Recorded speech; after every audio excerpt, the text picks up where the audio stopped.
This is John Paul Rice. Some people call me. Alright, so I had a little misunderstanding on this channel that's been going on for quite a while actually. Not with the same person, but when I started telling people that Rey was a Mary Sue, I got called a sexist, especially on Reddit. What I did before I said Rey was Mary Sue, because I knew I'd be called sexist, is I put a disclaimer about female characters I really loved. And I said, hey guys, if you're going to call me a sexist, you have to at least attempt to explain anything. Explain why you think, since I was 5 years old, there's a bunch of women in movies and entertainment I really like, many above the men. However, when I say something about Rey, now Batwoman, Captain Marvel, I'm a sexist. You have to explain about the ones I like, because if I don't like a character just because it's a woman, then that means I don't like any women characters, or it means I have the very, very rare exception. But I like so many movies that have women in them as the lead, we're way past me having the rare exception. So let's go through some of those characters I've liked all through the years since I could freaking remember seeing a movie. Here we go. So let's start way, way back at the beginning when I was 5 years old. I had a game called Metroid on Nintendo, and you know, at that time it took kids a little longer to go through the game. I got to the end of the game, took about a week or two or whatever, and then the character was a woman. And all this time, I thought it was naturally a man. Hey, I was 5 years old. Superman, Batman, come on. Alright. So I saw this and I was like, at first I was like, wait, it's not a dude? But after a little while, even as a kid, at like 5 or 6, I was like, yeah, that's pretty cool. Because, you know, I thought it was a guy, and I'm not gonna not like the game now because I know it's a woman. I actually kind of like that a little more. So this is where it all started, and from this very early age of this Nintendo game called Metroid, which you probably know about. If you don't, it's a huge, huge, one of the biggest, most classic Nintendo games. At that point, I learned just because it's a woman doesn't mean it's gonna ruin the thing you love. Again, I was 5, so of course a 5-year-old, I'm a boy at 5 years old. I have, you know, the men in my head, but right here I was like, wow, okay, this is interesting. Then that same year, or the year after, something like that, in 1984, when I was 6 years old, a character named Sarah Connor came out in a movie called Terminator. Did I like Arnold the best? Maybe. You know, I mean, okay, you know, he was the main star, killing people, all this and that. But then, when Terminator 2 came out, I was like, well, you know, Arnold, yeah, he's awesome. He's like the catch, he's the big draw. But, you know, Sarah Connor and the Connors are really the whole heart of the Terminator story. He's just a robot. So, after Terminator 2 came out, I was like, yeah, Sarah Connor is kind of the main thing. So, also, Kyle Reese and their relationship became a main theme, but I always felt Sarah Connor was the main character of Terminator. So, did I stop liking Terminator because I was like, well, Sarah Connor's a woman, and, you know, and by the way, she started as a waitress. She has actually a pretty good story arc of working her way up to being a waitress to this warrior in this future war, and she's done right. So, my point is, there was nothing that ever stopped me from liking Sarah Connor, regardless of who she was, woman, otherwise. I'm going to keep throwing this out there at you guys. If you tell me I don't like Captain Marvel, Batwoman, and Rey because they're women, you have to explain why I like Sarah Connor and the other women we'll be getting into. The movie Alien in 1979 came out a year before I was born, so I had to kind of go watch that one after I had seen Terminator, I think, in the theater. I was like, okay, wow, I kind of like sci-fi. Of course it was Star Wars, but, you know, the more darker sci-fi.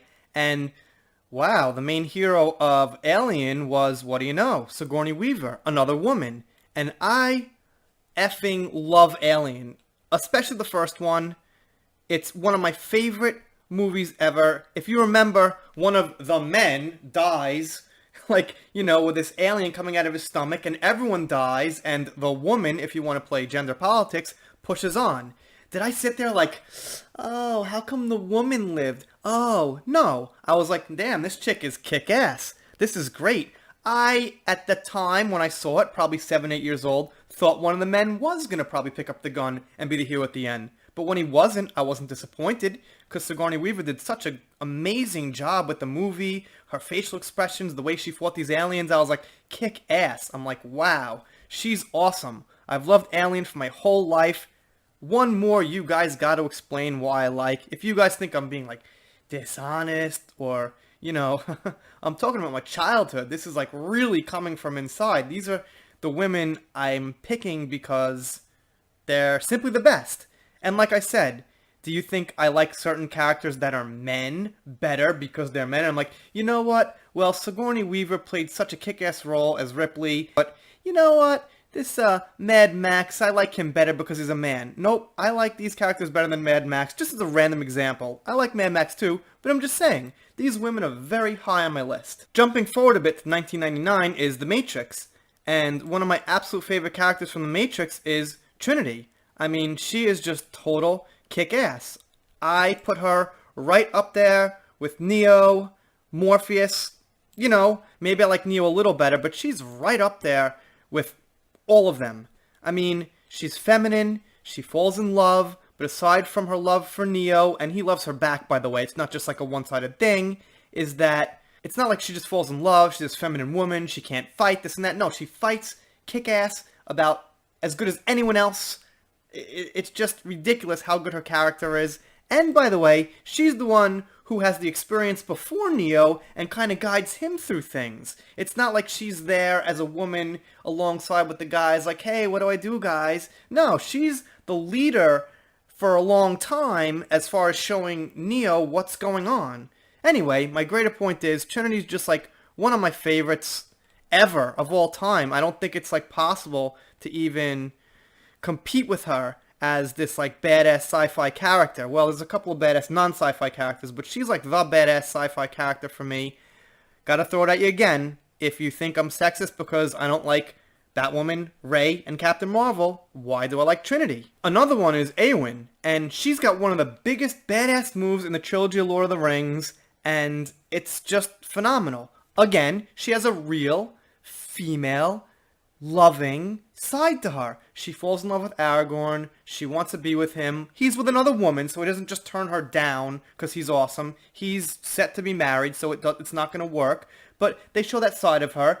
Then they also show that badass side of her. Now, the Nazgul are pretty much like the biggest fear factor of the Lord of the Rings. They follow the Fellowship the whole time, all around. She gets the honor of killing them, and I was blown away when I saw that. I wasn't sitting in the theater like, I think a man should have done that. And as a matter of fact, Legolas is overpowered in that movie, to be honest. That's a whole different video, way off topic, but I think it was one of the men in that series that was overpowered, and she's another woman, kind of a quick mention that I really like, and, if she had more time, I'd be all for it. It is what it is. She didn't have a lot of time, but worth mentioning. Now, this is going to come as a little shock, and alright, I actually like Elsa from Frozen because it was mentioned to me before I actually saw the movie that, hey, if you want to argue Raisin Mary Sue, take a look at Elsa, actually. She's a great female lead who's very powerful, and she's not a Mary Sue.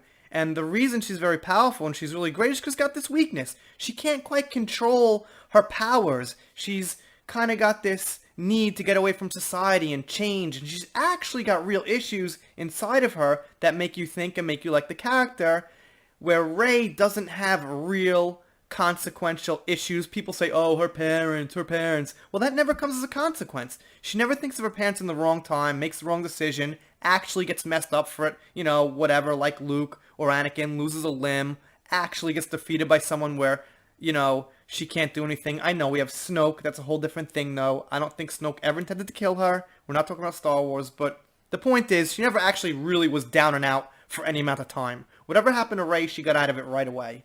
So, Elsa in Frozen, and Anna, by the way, are two really good female characters. I never sat through Frozen and been like, these are women. These should have been guys. Women can't shoot ice from their hands. What's with that crap? Nope. I'll be jumping around here a little bit as far as the timeline, because I don't have it in my head like exactly planned out year to year. But the next one I want to talk about, and there's so many women on Game of Thrones that I really like. Cersei is, possibly my favorite character. I think I like Tyrion and Jon Snow a little better. But, Cersei is very high on the list of characters, and it goes without saying I like her a lot better than many of the men. So, but I'm talking about Brienne of Tarth, and for me personally, women fighters are fine, but I like them to have a little bit of a history, a little bit of a background, why they're a fighter, why they're a woman. In real life, women fight. There are women boxers who could kick my ass. women wrestlers who could kick my ass. But on average, women don't fight. You know, most of the time, the average man will come out on top of just like a fist fight, a brutal, you know, all-out fight. But Brienne happens to be really big. She's this big woman. She got made fun of as a child. In the book, she's supposed to be ugly. The actress, Gwendolyn Christie, doesn't have like a very, like, she's not like ugly, but the Brienne in the book is supposed to be very ugly, like a very brutally ugly person. So I like there to be some kind of a background, some kind of a why this woman's a fighter. You know, that kind of helps me. And again, speaking of Cersei, there's Brienne. I didn't mind when Brienne beat the Hound. I wasn't sure if she could actually beat the Hound, but I wasn't upset she beat the Hound because a woman beat the Hound. I mean, I'll give Brienne the exception any day. I thought it was fine. You know, I gave it a pass. It was all good. It was cool. I enjoyed the fight. I had no complaints about it ever. So, yeah, she's just another great example. And I can't go through all the women in Game of Thrones. It would be, you know, a 1-hour video. So let's just put her up here in the front. I'll mention Cersei up in the front. You know. And of course, Arya. I have to mention her. She's just one of the greatest fighters ever. I didn't like that she beat the Night King because it would be looking like she was going to King's Landing to kill Cersei or someone important. So it kind of screwed up the natural order of things. And we have no hints that she's going to be involved in that plot line ever. Didn't make sense, but traditionally throughout Game of Thrones, Arya's been one of the best characters ever. She's involved in some of the most interesting storylines, like Jack and Agar, the Faceless Men. She kills Walder Frey, gets revenge on her whole family for Walder Frey killing her mother, her brother. You know, like I said, Game of Thrones women could go on and on and on forever. No time to mention them all, because we'd be here a long time, but let's not forget Arya, one of the best female fighters ever. This one came to me, really happy it did, because this is a character called Aeon Flux, originally from an MTV cartoon, made into a movie. I didn't like the movie quite as much as the cartoon, but I did like it. I really didn't have a problem with the movie. The movie was great, and she's another great example of a badass female who fights, kicks ass, and also has a feminine side, because in the movie, she happens to be a long-lost wife of somebody who's now like this evil person in power. And the whole thing just works out great. The TV show was amazing. This TV show, I think it was in high school? I can't remember. I think it was high school before college. This is just one of like my favorite animes. It's weird. The whole world is just really an interesting world. She's a great character. I never for 1 second was like, oh, this Aeon Flux, oh, it's not a good show. She's a chick. Oh. So again, gotta throw the question back at you. Why do I like Aeon Flux and Arya and Brienne and Sarah Connor and Ripley so much if I don't like female characters? You just can't say I don't like female characters without explaining why I like the ones I like. I don't like Rey, I don't like Captain Marvel, I don't like Batwoman. They're terrible female characters with an agenda built into the movie. These characters I'm mentioning aren't. They're pure, great characters. Then we have Tomb Raider. Now, I heard rumors a little while ago that there was going to be a woman as Indiana Jones, which I wouldn't like. And if I said, well, I don't like a woman being Indiana Jones, people would be like, oh, I guess you don't like women, you're a sexist. Why not? What's wrong with a woman? Well, the problem is they're taking a classic character that's a man and they're using that popularity to make it a woman. We have a woman Indiana Jones. Her name's Tomb Raider, and Tomb Raider's awesome. She's got her own character. She's got, you know, her famous double guns. She's got the same kind of like adventure and story setups and things like that. Well, similar to Indiana Jones. She's raiding tombs for lost artifacts, things like that, fighting wolves, fighting off henchmen, and it's just an incredibly great classic character. I like the video game a little bit better than the movie in this case also, but forget the game, forget that. The character's really great character.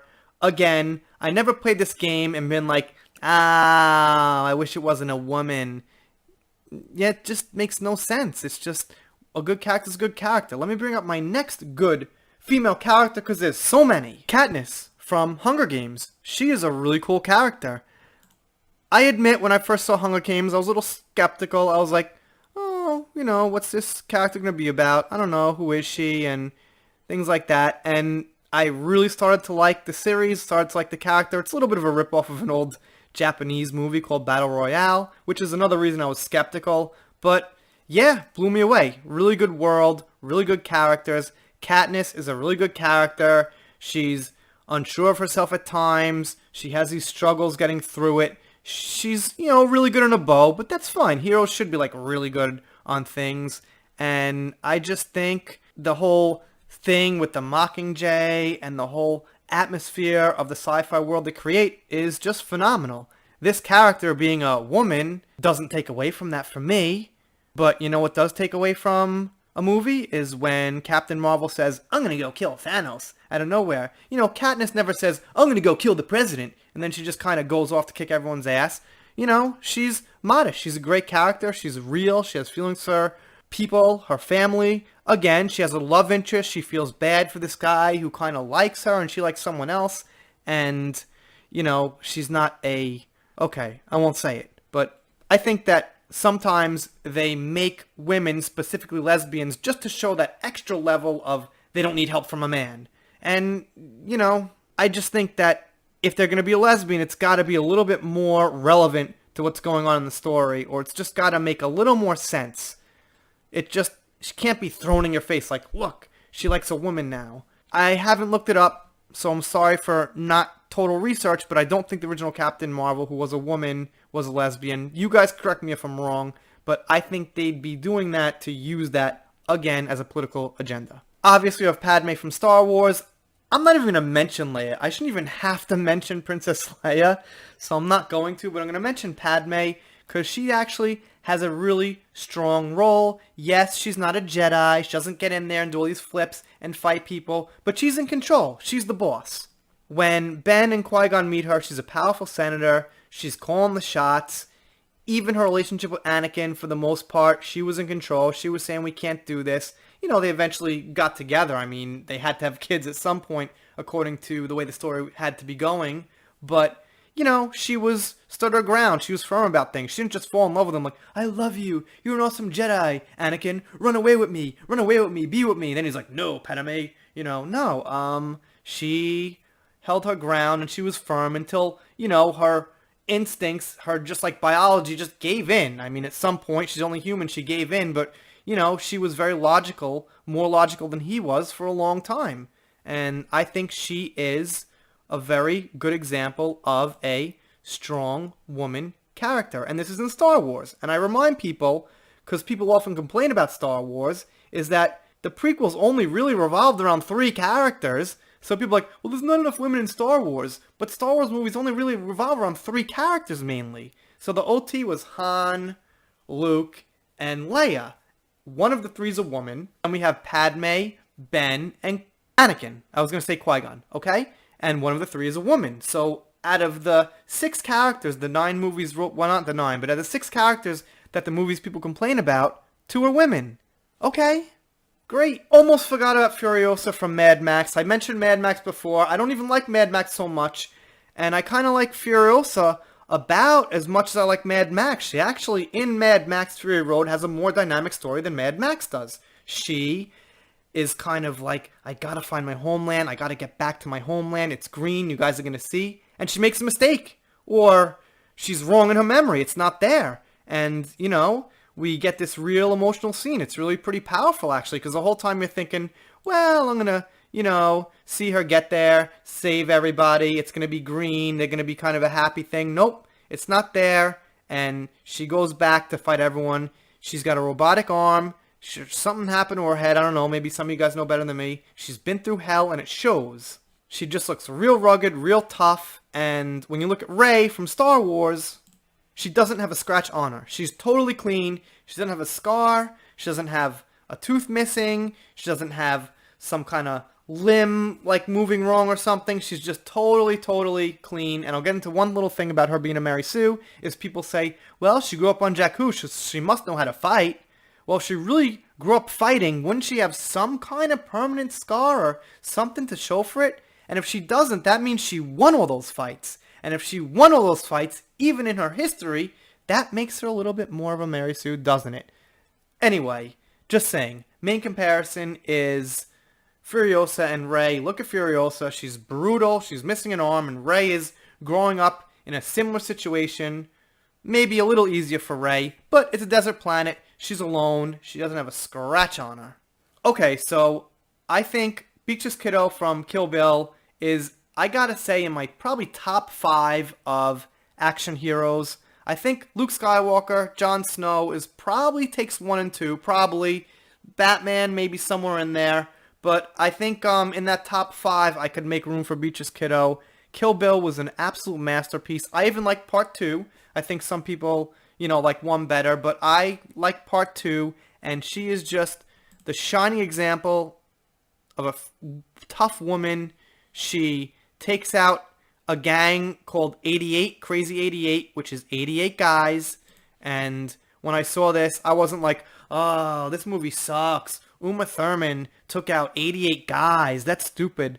Not to mention the other well-trained women she takes out. Also, if you're really still watching this and you're thinking, oh, this guy is saying all this stuff and, he doesn't like Rey, Captain Marvel, and Batwoman because they're women, you gotta explain why I like all these women and why I could keep going. We didn't even dip into Game of Thrones, just like a little tiny bit. So, yeah, I didn't mention Leia. I didn't mention other sci-fi characters. I just mentioned what was here in the front of my mind, and I'm sure there's quite a bit more. Anyway, you guys let me know down in the comments what you're thinking about this, especially if you think that people don't like Rey, Captain Marvel, and Catwoman because they're women, not because they're bad characters. That's it. See you next time.